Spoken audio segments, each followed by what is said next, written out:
Bon, de quoi allons-nous parler dans cette vidéo? Je ne dirais pas que je n'ai aucune idée, ça serait mentir. J'ai une petite idée, une vague idée. Mais j'essaie de faire en sorte que les vidéos ne soient pas trop préparées d'avance. Sinon, elles sont rigides. Et là, si on veut incorporer de la souplesse, il faut laisser de la place à l'improvisation. Mais pas trop, sinon ça s'en va à gauche, à droite, ça s'en va un peu n'importe où, ça sort du cadre. Il faut quand même avoir un cadre. Donc, je ne sais pas si vous avez déjà entendu l'expression zen d'accident contrôlé. C'est un terme intéressant. Qu'est-ce que ça veut dire? Je ne suis pas sûr, mais c'est ce que j'essaie de faire dans les vidéos. Je ne sais pas si je réussis à tout coup, mais c'est mon objectif. L'accident contrôlé. Terme intéressant. Pour commencer, nous allons faire comme dans la dernière vidéo. Nous allons nous servir du livre de Carl Tétillon, Libérez-vous de la douleur chronique, comme base, comme tremplin, pour une exploration des nuances et des subtilités dans le reconditionnement de la douleur. Je vais le répéter encore une fois, ce n'est pas une exploration du livre. Quand ce sont des livres en anglais qui ne sont pas disponibles en français, je fais une exploration du livre.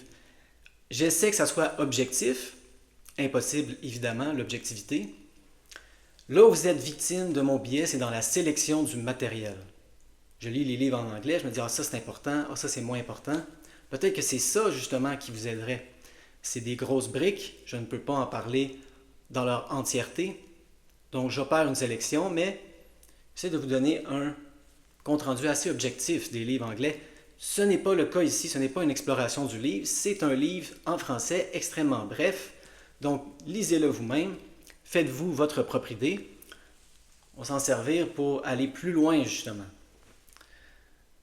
Carl Tétillon et son livre, je dirais qu'en essence, c'est la technique Alan Gordon. Il explique des nuances qui ne sont pas explorées dans Déjouer la douleur chronique, mais en essence, je dirais que c'est Alan Gordon. Et moi, j'ai eu besoin initialement de quelque chose de plus que ce message-là.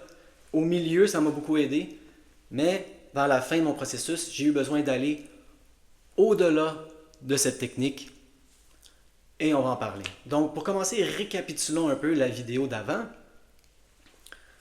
Il y a des gens qui ne sortent presque plus de chez eux. Il y a des gens qui ne vivent pas leur vie et il y a les gens qui vivent leur vie.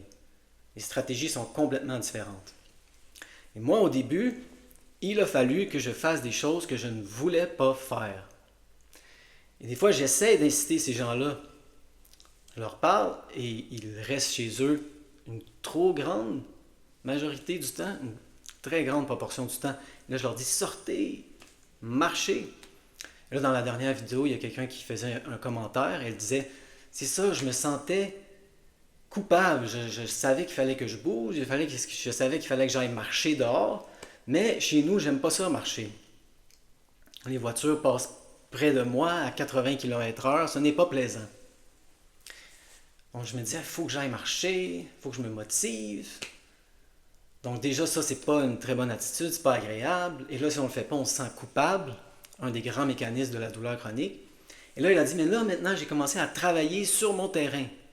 Et là, je me penche, je fais toutes sortes de mouvements et j'aime ça. Fantastique. C'est ça le but. Trouver des choses que vous voulez faire. Moi, mon expérience, c'est que quand j'étais assis sur mon divan chez moi, j'étais pas capable de bouger, je savais même pas ce que je voulais faire. Ça faisait des années que j'écoutais la télé, des fois sans même très bien comprendre ce qui se passait dans l'émission, tellement j'avais de brouillard cérébral. Et là, on me demande, mais qu'est-ce que tu veux vraiment dans la vie? Je sais pas. J'ai peur d'aller marcher plus que 20 minutes. Dans ces situations-là, il faut se remuer. Il faut faire des choses dont on n'a pas envie. Il a fallu que j'aille marcher dehors. Il y a des journées que ça ne me tentait pas. J'y allais quand même. Je vais donner une situation extrême. Je parlais à quelqu'un l'autre jour. Je lui disais, qu'est-ce que tu as fait cette semaine pour défier les symptômes? Et là, elle m'a dit, j'ai penché ma tête comme ça. J'ai introduit une bouteille dans mes narines pour me mettre des gouttes nasales.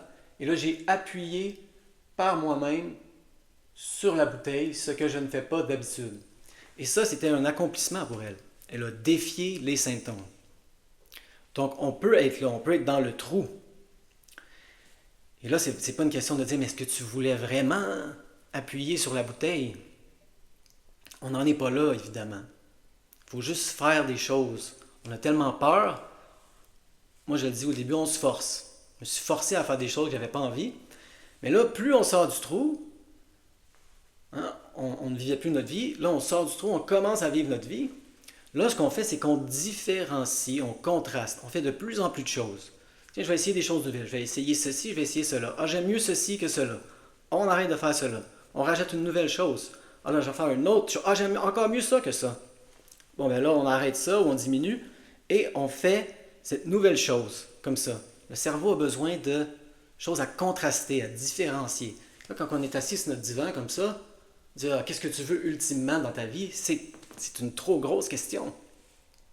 Donc, on s'active. Moi, j'ai commencé à faire, je vais prendre juste 2 exemples, de la bicyclette et du jogging. Je n'ai jamais fait de jogging avant le reconditionnement de la douleur dans ma vie. Et là, j'ai réalisé, je n'aime pas trop faire la bicyclette, j'aime mieux jogger. J'ai réalisé que j'aime le jogging, j'aime ça. Souvent, maintenant, je vais faire 2 tours du parc, surtout maintenant qu'il fait beau. Et j'adore ça, le jogging. Je ne savais même pas que j'aimais ça. Donc, on essaye des choses nouvelles. Et c'est pas juste notre cerveau, c'est le cerveau, notre corps va nous envoyer des signaux somatiques. Qu'est-ce que j'aime? On va faire, miam, miam, ça j'aime ça, jogger, ça me fait du bien. Mais n'attendez pas sur votre divan comme ça de trouver quelque chose que vous allez vouloir faire ultimement. Activez-vous et là, trouvez des préférences. C'est mon conseil. C'est ce que cette personne a fait. Elle s'est forcée à marcher un peu. C'était pas très agréable, mais là, elle a trouvé ce qu'elle voulait faire. Il faut bouger, ça c'est sûr. Le dernier aspect que j'ai mentionné de cette section du vidéo, moi je dirais c'est mieux faire quelque chose qu'on ne veut pas faire que rien faire. Si c'est ça les 2 options, si c'est rester assis sur le divan ou aller faire quelque chose que ça ne nous tente pas, allez faire la chose que ça ne vous tente pas. Activez-vous. Là, vous allez commencer à distinguer, différencier, contraster. C'est mon conseil. La pire chose à faire, c'est rien. Rien faire, c'est la pire chose à faire. Ce n'est même pas une chose, c'est rien. Vous ne faites rien, vous restez chez vous. Rester entre les 4 murs, c'est vraiment la situation dans laquelle c'est le plus difficile de reconditionner sa douleur.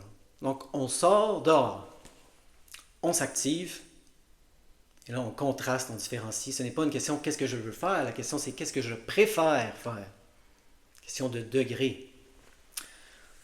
Donc ça, c'était la récapitulation de la première vidéo. L'attitude dont parle Carl Tétillon à cultiver ultimement n'est pas l'attitude du début.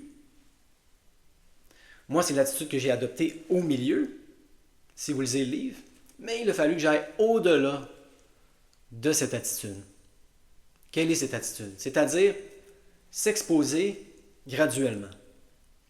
Et là, il y a des gens qui me disent, non, mais moi je vis ma vie, je fais de l'exercice, je marche, je vais à la salle de sport, je travaille. Dans ce cas-ci, remplacez l'exposition comportementale à l'exposition émotionnelle. C'est la même technique, en fait. Même si vous n'avez pas peur de marcher, d'aller à la salle de sport, il y a des émotions, il y a des sensations qui émergent dans votre corps comme ça, qui vous font peur. Et là, il faut s'y exposer graduellement, comme avec l'exercice physique. Quand on est couché comme ça, on est assis dans notre divan toute la journée, on ne commence pas à aller faire un marathon. C'est la même chose avec nos émotions. On ne saute pas comme ça, tête première, dans notre trou de tristesse le plus profond. Ce n'est pas une bonne idée. Donc, quelle est la technique Carl Tétillon? C'est en essence la technique Alan Gordon, c'est-à-dire exposition graduelle. Hein, on essaie de ne pas trop déclencher des hauts symptômes, des 8, des 9. C'est un peu trop en termes comportementaux, en termes de repérage somatique également. Il nous dit la même chose qu'Alan Gordon. Il nous dit même un 7 peut-être, mais définitivement un 8, c'est trop pour avoir une expérience corrective. On essaie de faire les repérages somatiques. Ça, c'est totalement subjectif. Avec du 3, 4, 5, 6, c'est idéal, il nous dit, pour avoir une expérience corrective. Et ça, c'est ce que j'ai fait pendant longtemps.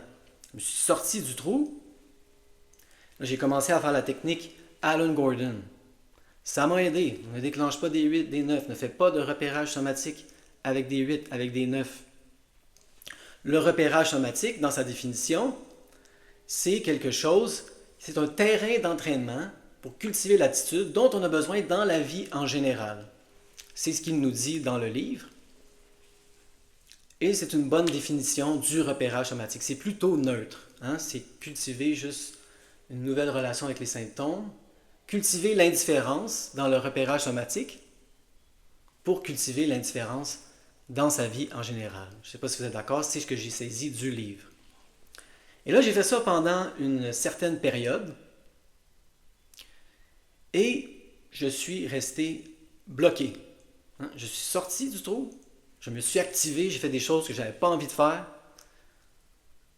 Je suis sorti du trou, j'ai progressé, mais là, j'ai vraiment... C'est correct stagner, c'est normal stagner à certains endroits du processus, mais là, j'ai stagné longtemps. J'étais bloqué. Tanner Murtaugh, c'était le premier YouTuber que j'ai écouté, fait à peu près cette représentation du processus également. Mais là, j'ai sauté à Jim Prusak. J'espère que vous connaissez Jim Prusak. Et c'est lui qui m'a débloqué.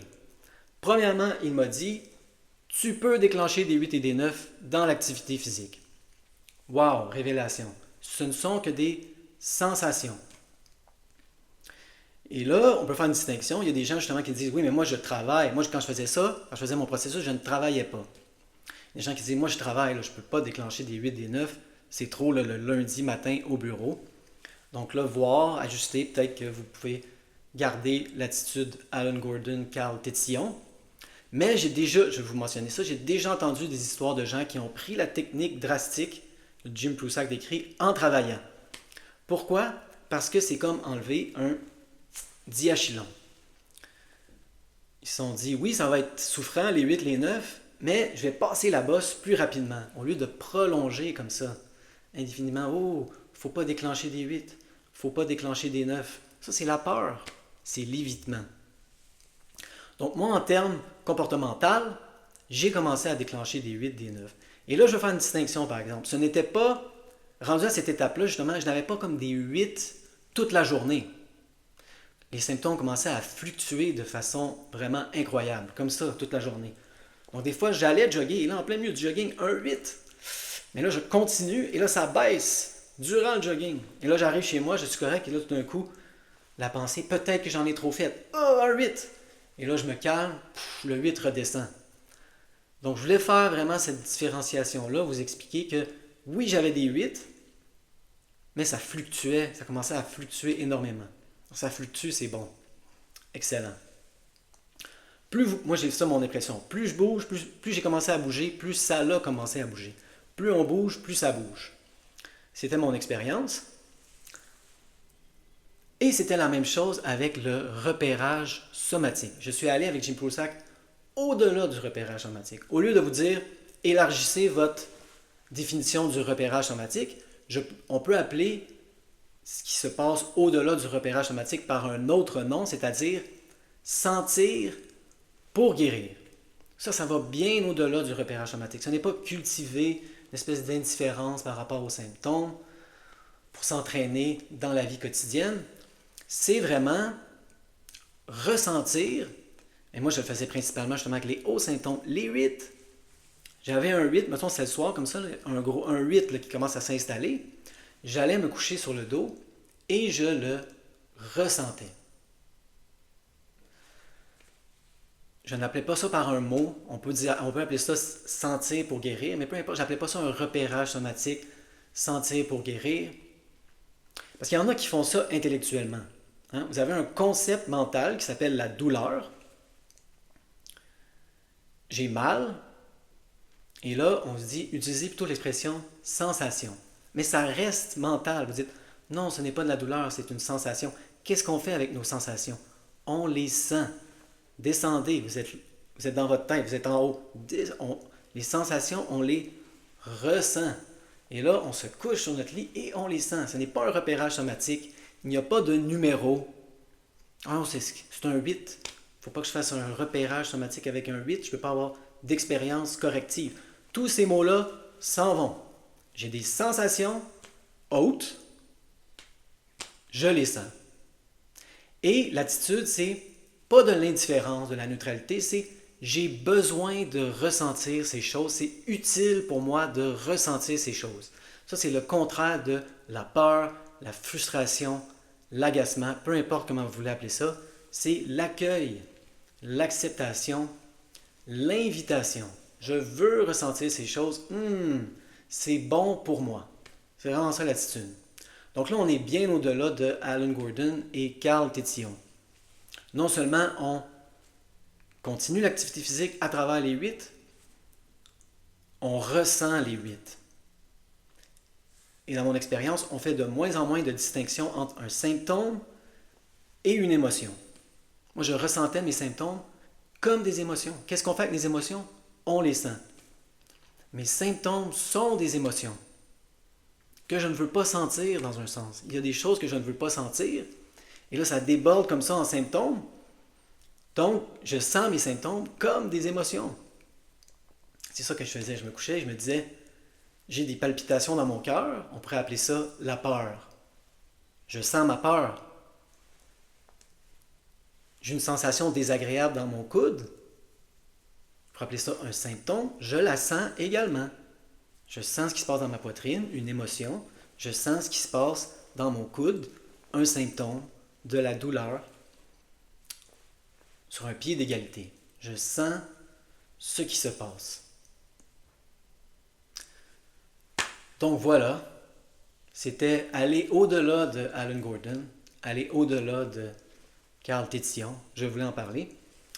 Je vous conseille fortement son livre. Si je peux faire une critique de son livre et du livre d'Alan Gordon et des livres de reconditionnement de la douleur en général, dont je ne veux pas isoler ce livre-là, ce ne sont pas des livres très inspirants. Désolé de le dire, ce n'est pas un livre que j'ai trouvé inspirant. Je ne l'ai pas déposé sur la table en feu.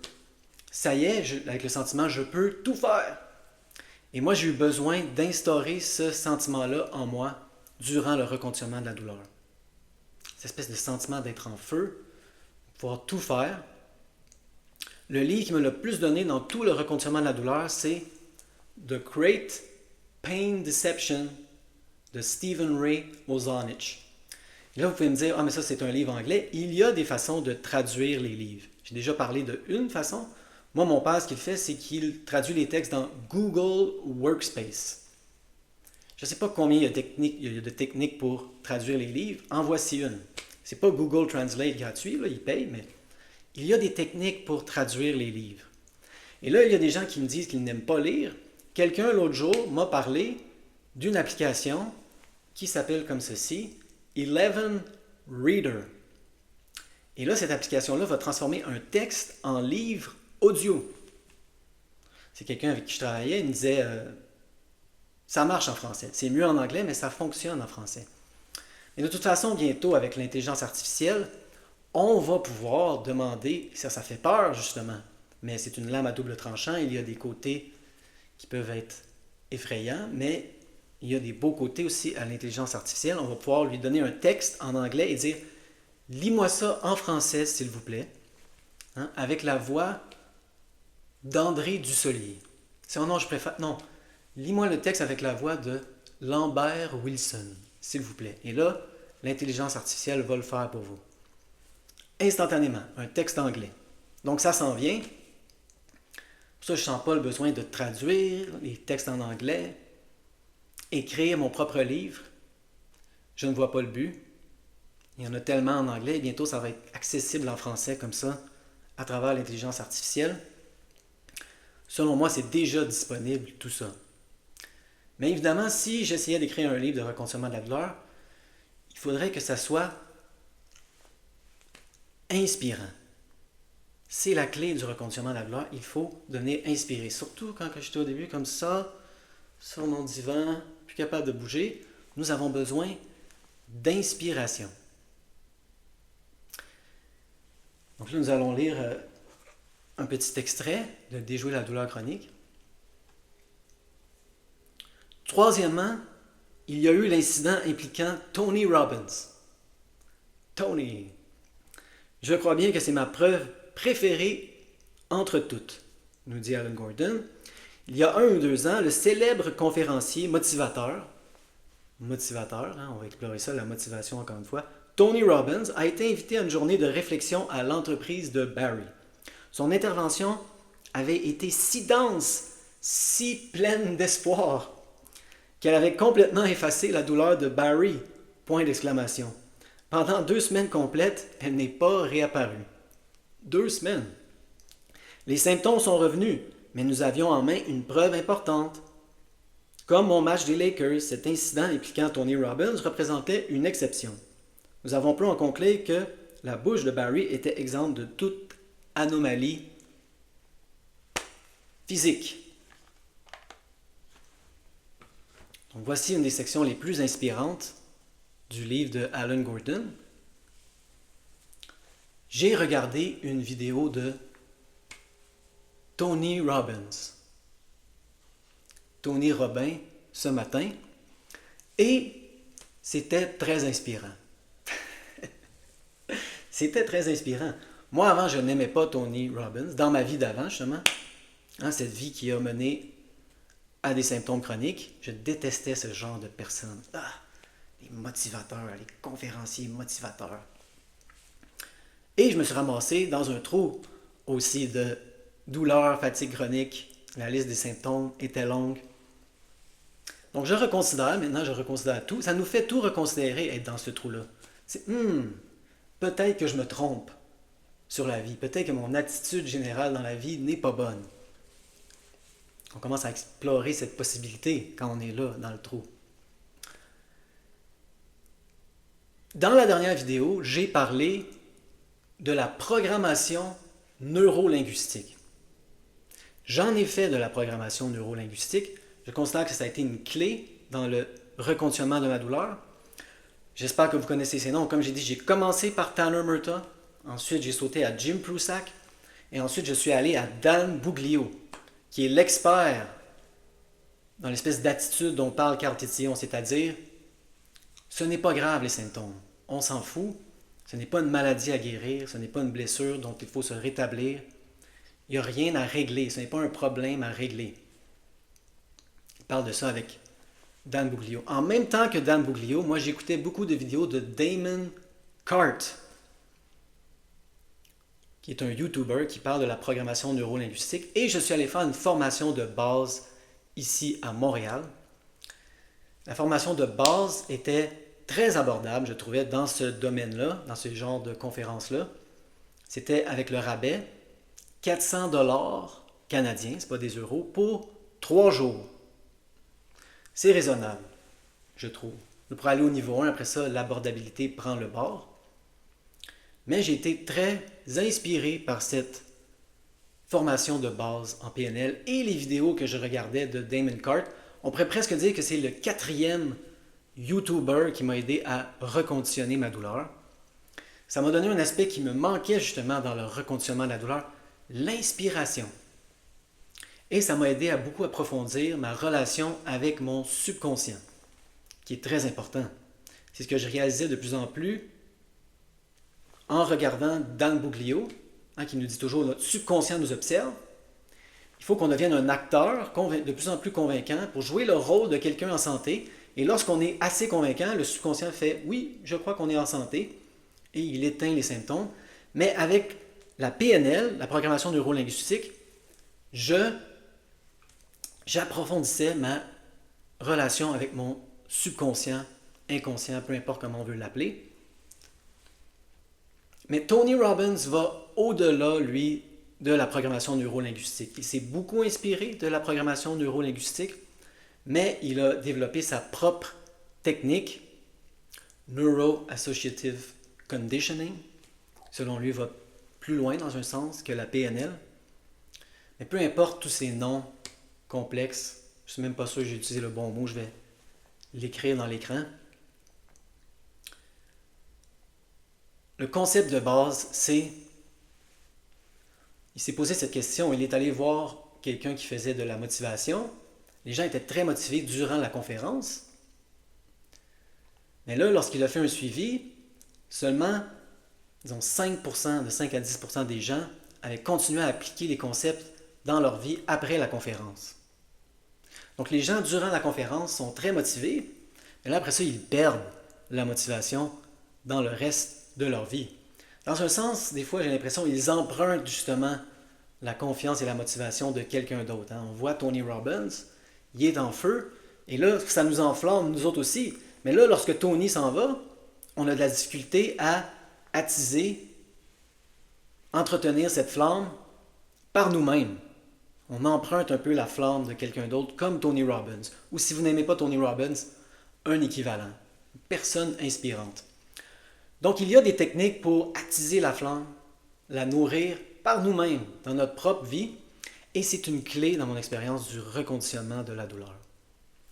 Il faut devenir inspiré et inspirant aussi. J'espère que je le suis. J'essaie d'être inspirant. Je ne sais pas si je réussis toujours, sans trop exagérer non plus. On ne veut pas donner l'impression d'avoir bu 5 cafés. On ne veut pas non plus faire de la répression émotionnelle. Des fois, je regarde des chaînes de motivation. Des fois, je regarde des chaînes de bien-être. Je ne sais pas si vous avez remarqué, les gens sur les chaînes de bien-être sont très bien. Hein? Peut-être un peu trop même. Ils ont l'air vraiment bien. Oh wow, ils ont vraiment l'air bien. Des fois, j'ai l'impression que ça cache quelque chose. Et moi, j'espère que ce n'est pas l'impression que je donne. Hein? J'ai des problèmes. Et ça, c'est une bonne nouvelle pour vous. J'essaie d'être zen, de faire des accidents contrôlés dans les vidéos, mais je ne suis pas tout à fait zen dans ma vie quotidienne. J'ai encore beaucoup de défis. Ça, c'est la bonne nouvelle. On peut éliminer, réduire drastiquement ces symptômes, même si on a encore ce genre de défis dans notre vie. Donc, c'est mon impression actuelle que des fois, il y a une certaine forme de répression émotionnelle dans cette espèce d'industrie du bien-être et de la motivation. Mais je ne suis pas sûr. Je commence à explorer ça. Mais ce que je peux vous dire, c'est que j'ai regardé une vidéo de Tony Robbins ce matin et j'étais extrêmement inspiré. Ça donne le goût de faire des choses. Et lui, il nous donne les outils justement pour les accomplir, ces choses-là. Il dit que la plupart des gens, par exemple, surestiment ce qu'ils sont capables d'accomplir en 1 an, mais sous-estiment ce qu'ils sont capables d'accomplir en 10, 20, 30 ans, lorsqu'on ajuste justement des micro-comportements. C'est quand on ajuste les petits micro-comportements comme ça, c'est ce qu'ils nous disent dans la PNL, qu'on voit des gros changements. Donc la plupart des gens, c'est ça, ils partent en feu comme ça, mais là ils s'épuisent. Ah, j'ai pas eu autant de changements que je voulais en 1 an. Non, il faut avoir une vision peut-être plus long terme. Wow! 1 demi-heure. Je vais arrêter. J'ai d'autres choses à dire, mais je vais en parler dans une autre vidéo. Je crois que c'était un accident contrôlé. J'ai contrôlé certaines choses, mais pas grand-chose. Il y avait des choses qui allaient d'elles-mêmes. Dans un sens, il faut essayer de se tasser du chemin. On est dans le chemin. Non, je m'inclus. Vous êtes dans le chemin. Tassez-vous du chemin. Tassez-vous du chemin.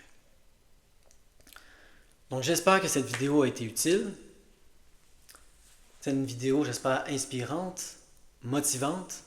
Je vais faire une vidéo exclusivement sur la programmation neurolinguistique, mais je veux la réétudier avant pour me refamiliariser avec les concepts. Je ne vais pas dire n'importe quoi, mais en même temps, ça ne sera pas une vidéo de programmation neurolinguistique parce que c'est très disponible dans le monde francophone.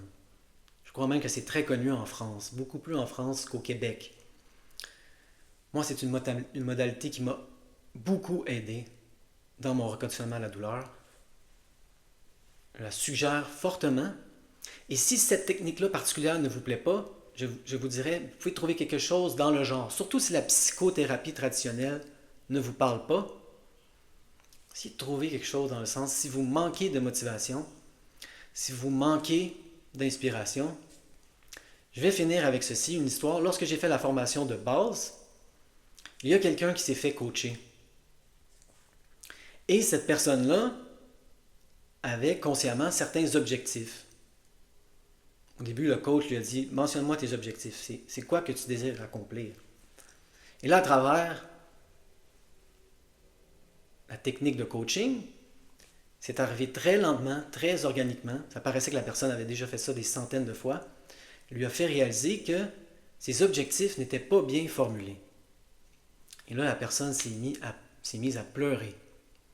C'était extrêmement touchant comme moment. Moi, je dirais même que la personne a réalisé que ses objectifs étaient le contraire de ce qu'elle voulait vraiment en termes de ses valeurs, de la hiérarchie de ses valeurs.